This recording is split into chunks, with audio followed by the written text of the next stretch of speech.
much for this amazing welcome. And I have to say, what really is thrilling is that you have so many different fans who are dressed, but you're all different ages. This is like cross-generation passion, and I've really never seen it before.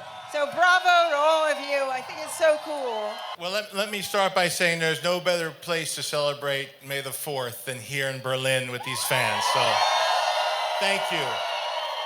This process, when you're creative, this all started alone, typing away at a keyboard with an idea of what a TV show could be for Star Wars. And I showed pages to Dave Filoni. It starts off as a very small thing.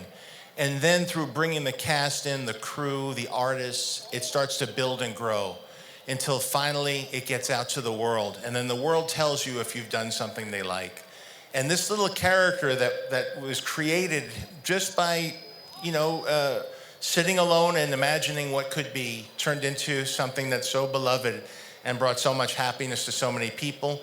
And also the Mandalorian as an iconic silhouette and face in the Star Wars world makes me very honored that I could have characters that are standing side by side with Darth Vader, Luke Skywalker, R2-D2, Han Solo, and I'm proud to be a part of that tradition. I'm so grateful that it is a big screen experience because it's the kind of big screen experience I had as a kid growing up. It's weirdly the reason that I'm here is movies like that. And here with Sigourney Weaver and Jon Favreau, I'm getting up there in age, and everything's making me cry. So I can't do it to you again.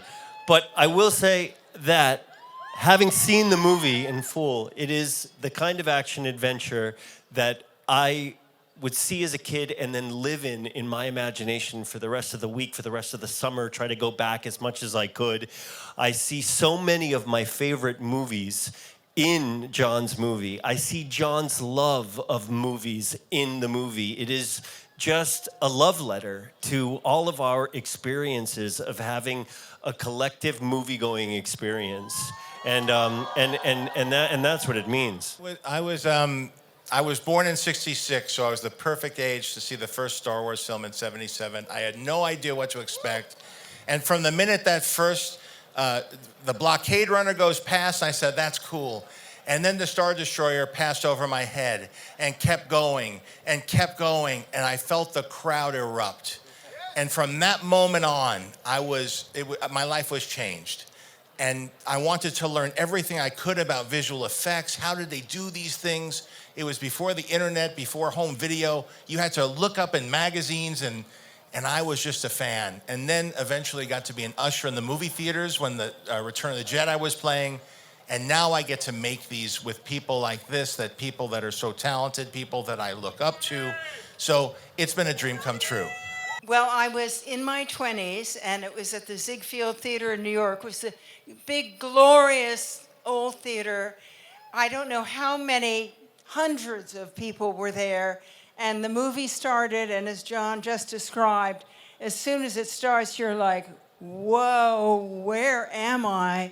This has never happened to me before in a movie theater. You had such a sense of being in a galaxy far away and being taken away to someplace so magical, and I feel very lucky. I was very envious of the actors that they got to be in this fantastic story, and they were a little older than I was, and I was just like, I was an unemployed actor at that point, and I thought, maybe someday I'll be in a movie. It's funny that you saw, there was a re-release of Empire Strikes Back that I saw at the Ziegfeld in New York when I was in my 20s.